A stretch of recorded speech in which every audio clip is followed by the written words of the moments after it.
Philosopher of the Modern. Begin the study of the universe with a writing tablet shaped like an island.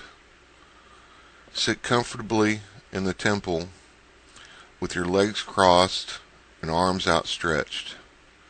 Make a dot with your stick on the flat planar area of the tablet. You now have a definite position in space, but one-dimensional, without magnitude and extent. If you leave that point and weave a straight line outwards, thin like a silky cobweb strand, you have extension in length. Next, at one end of your chord or line, scratch out another cobweb in some other direction. This creates you a corner in space. A last filament of thread uniting the ends of your chords gives you a three-sided figure with definite properties, depending on, of course, the exact species you happen to make. The genus of your species is named a triangle. If your species looks weird, erase it with your sponge and make another. Only make the new one look like the shape of your writing tablet. It should appear thus: D. What you have graphed out is an isosceles, an important version of the three-sided figure, one of God's most basic abstract models. Cosmos may not be created of these three-cornered figures. I said may not be, because they may be only spiritual forms, sufficing to suggest how we should think. A sort of intergalactic universal diagram. Perhaps they are an image of spiritual space, or have to do with some master plan we haven't even started to understand. And the species of triangles are only the most basic but vital of these cosmic spiritual witcheries of thought. Other than the isosceles, the right-angled three-sided figure is important as well. Pythagoras, the mystic Grecian wizard, bequeathed the world his famous axiom, squaring of hypotenuse and sides to be equal. Some say, though, that it was not he who first valued the third side. Indians somewhere beyond Ganges may have received the revelation first. And how then were the Hindi adepts inspired? Was it a shimmering light cast by Shiva's halo, or maybe notes silvery heard in dream from Krishna's tambourine? Only a unique provenance could provide more than one such of these axiomata. Pythagoras, though, did have many Indian ideas. Did his travels take him much farther east than the banks of eternal Nile? Legend has it that, after his apprenticeship, Thales sent his disciples to Egypt, where all knowledge was to be learned. And it was here he was taught the arts of measuring. Anyhow, it was Pythagoras that brought the hypotenuse back from land of Pharaoh. These species, right and isosceles, are basic elements of the greater mystery, figures as ancient, perhaps, as the pyramids, and no less mystico-spiritual in our modern day. Science may have explained much of how the great cosmos functions in many an area, but the interstellar magic of the solids remains. Plato took them up from the Pythagoreans, deciding they were forms of substance, determining the qualities of material nature. Turns out he may have not been so very far from the explanation. Thus so The Egyptian priests gave Greece form and solidity. Methinks figures of combined corners are a glimpse of the spiritual geometry beyond our less perfect world of particles. All these atoms and molecules in their fluxion of motion. 5 is the number of the perfect polyhedron, forming the inner sanctum of Apollo's temple. Listen, hear the immortal music from his lyre, notes of imagery emitted by the angles of the sun. A serpent rests within the smooth, shadowy vertices, while the priestess, she dances with a lush smile. Fly to the regions of polygon within the mind. Pyramids and stars shine above the everlasting river. As reflections glimmer in our soul's vision, ancient memories floating up on lotus and papyri.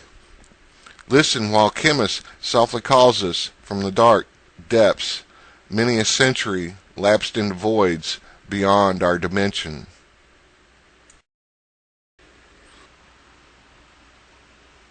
Universal architectural plans are scraped on the floor of a reed hut in the islands.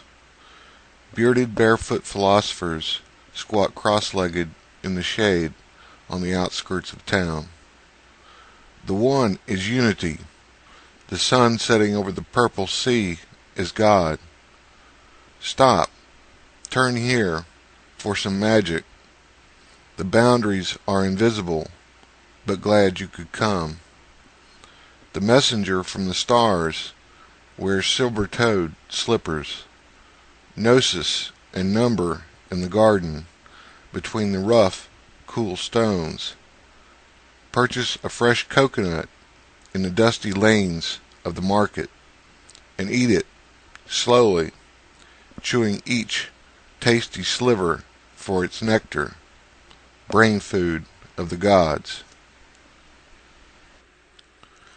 Cosmos is Croia, built upon a single glossus, which widens into an angle. Here, scratch or graph this gramma into the soil at your feet. Great the sky above you of number and harmony. A village on Neptune ships braziers to ugly earthlings with big breasts. These flower-bestrewn maidens you keep staring at, they dance to a harp of proportional strings. Look up to the first stars of evening. They move through the Kyklon in spirals 7. Perfect bodies shaped of the lines you scratch. Eventually, you'll make polygons, be an immortal, wear your hair long, love coconuts with rum, and drink from the kylix of the wise. What's the cosmos made of? Solids? Great, you're learning.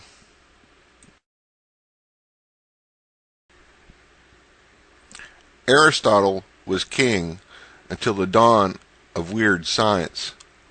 Aristotle, the barefoot god, disciple of the master who sat at the feet of the prophet. But there's more than that. Eternal tombs fashioned after sunlight rest through long eons where the lion sleeps. Generation upon generation, back into the misty crevices of dark stone sepulchres, the measures disappear like a thread into labyrinth.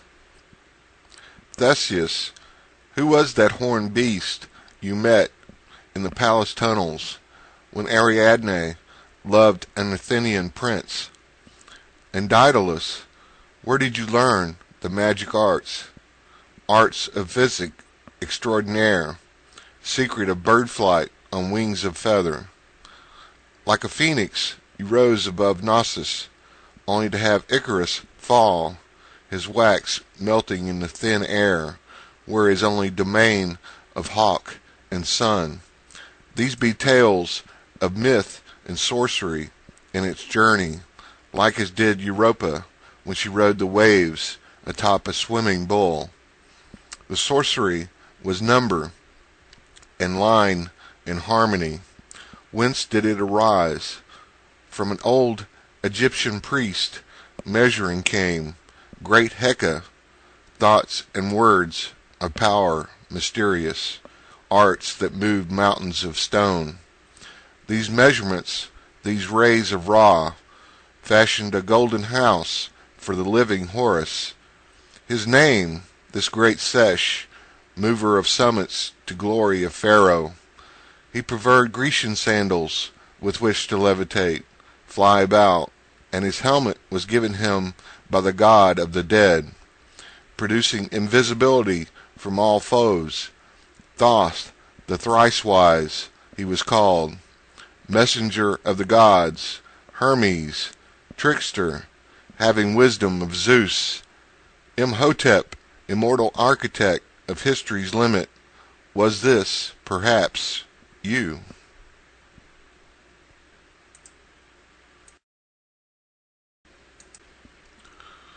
The sides of a right triangle equal the square of the hypotenuse. Pythagoras, your love of triangles reminds one of evenings along the Nile. I hear the lilt of strings and sistrum from out a temple in the Egyptian dusk. Cosmos is word and number of God. Color and shape are provided by form.